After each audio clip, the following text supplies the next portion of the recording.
that has been fascinating to me on a cultural level because, and we've talked about this on our show, they have been telling these elite students for at least a decade to decolonize their mind. That we have to decolonize and we need to elevate marginalized people. We need to elevate people of color. And so a war breaks out with a clear colonizing power against a clearly marginalized and oppressed group of brown people. And the kids at Harvard assume that just like they were able to write their letters about BLM and defund the police, that they were going to be able to write these letters and still work at Goldman Sachs. What they didn't realize was the elites that have trained them to focus entirely on identity issues and completely ignore and invisibilize issues of class don't give a shit. You can have a big cakewalk BLM march through the middle of fucking town. They know the police are not getting defunded or demilitarized. That's exactly what that's there for, so that you put your energy exclusively in a direction that they know is not going to amount to anything. You start fucking with the war machine.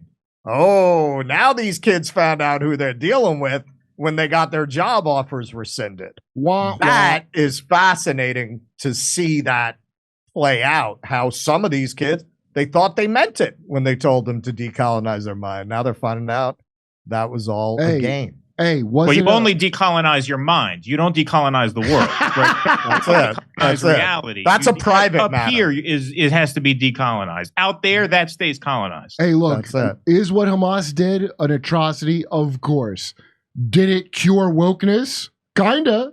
To an extent, yeah. I mean, I think that's a good point. And I would just add, because Pasta also asked about, the populist right, anti-war sentiment and things like that. And does this kind of ruin that, because everybody who we were seeing in government who was trying to stop Ukraine war funding came from the populist right. And now you have a guy like RFK running as, someone who is against continuous funding of the Ukraine war. And this kind of spoils all of that. This makes opposition to the Ukraine war almost irrelevant because now they have World War III cooking on two burners. Really three if you count China, but that's kind of been a slow simmer for years. Right? But now it's really hot on two burners. It's hot on the Ukraine front and now the Israel-Palestine, I guess you would call it the Iran front as well.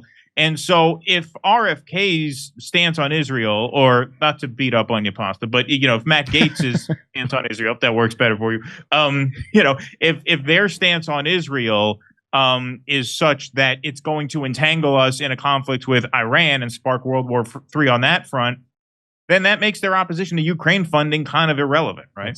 Yeah. That's why it's not the peace candidate that I was looking for, not the fact that tweet, the day of, and when I woke up Saturday, I had to go to a funeral, so I wasn't able to, make a comment on what was going on. But I was hoping that somebody would just take away RFK's phone because I knew what was coming. Like, do not let this guy fucking tweet. Look, he deliberately didn't look at it. A guy that knows all the details of all this stuff that I wouldn't have known. Yeah.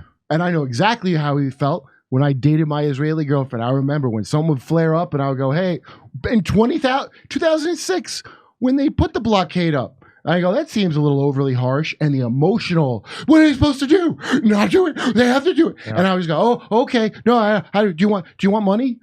That's what I have to do. Well, one thing I have to tell you, Pasta, too, is, it's something I said on our show, but I'm glad to get the opportunity to say this to a much bigger audience and to your face, which is that it takes a lot of guts and a lot of integrity to say what you said about RFK during that Norm Finkelstein interview. It takes a lot of integrity to be able to disavow a candidate that you had such high hopes for. Keaton, take your tongue out of my ass. Thank you. I said it on our show. I wanted to say it. So say we all. I know we had our words. We had our words about the scion of the Kennedys. I know, but no, man, you showed a lot of integrity. That's not easy. Well, until say Trump that said his on the little air. thing the other day, I still think that, and somebody said this to me too as well, he still might be the best weapon left in the toolbox over there. What about Cenk? RFK still might be the best candidate, and that's the crazy. Yeah, I mean, look, our that candidate is a didn't exactly leper with the crush it most either. fingers. Have you concept. dismissed Cenk Uygur as well, a candidate? Cenk can't run, but and What? let me tell you something. He had a Also, very nuanced take on bestiality. Hold on a second. Yeah. So Everybody else is so knee-jerk about it. but Also, Cenk really thought about it. the comment though about the comment on Saturday morning, not only about it's one thing to say I stand with Israel, they have a right to exist, but it's another thing to kind of green light the carpet bombing that was to come, which was disgusting. And more than anything, the reason why I said no more was the fact that there was no solution in that tweet whatsoever. There was no suggestion of how we, I'm saying? It was just so bad. I'm like, this goes against everything you stand for. You're supposed to be the peace candidate. You're supposed to keep us out of World War III. Right now, you're egging it on with this tweet over here. No, the solution is implicit. You're 100% right. Look, the solution is implicit in what he said. It's implicit in what all these people say, which is they are just giving Israel the green light to flatten Gaza, which is what Israel has always wanted to do for decades. It's very obvious. Just look at the maps of the expanded settlements. This is what they've always wanted to do. They needed a pretext to do it. Now they have it, and there's no one to stop them. Not Joe Biden, not Donald Trump, not RFK, nobody. Yeah, and it really, after that, was like a kick in the you-know-what. And then right when I started catching my breath, Tulsi then tweeted, and then it was a shot right in the stomach, which is even more, too, as well. I don't want to get into it. It was just, I felt lost on that day.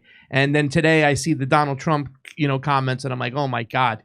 What is happening to me? Hey, come see us doing the live shows. We're going to be in Dallas, Houston, San Diego, Bloomington, Illinois, Indianapolis, Levittown, New York, Red Bank, New Jersey, Wilmington, Delaware, Covina, California, Burbank, California, and Oxnard, California. Go to jimmydore.com for a link for all those tickets. See you at a live show.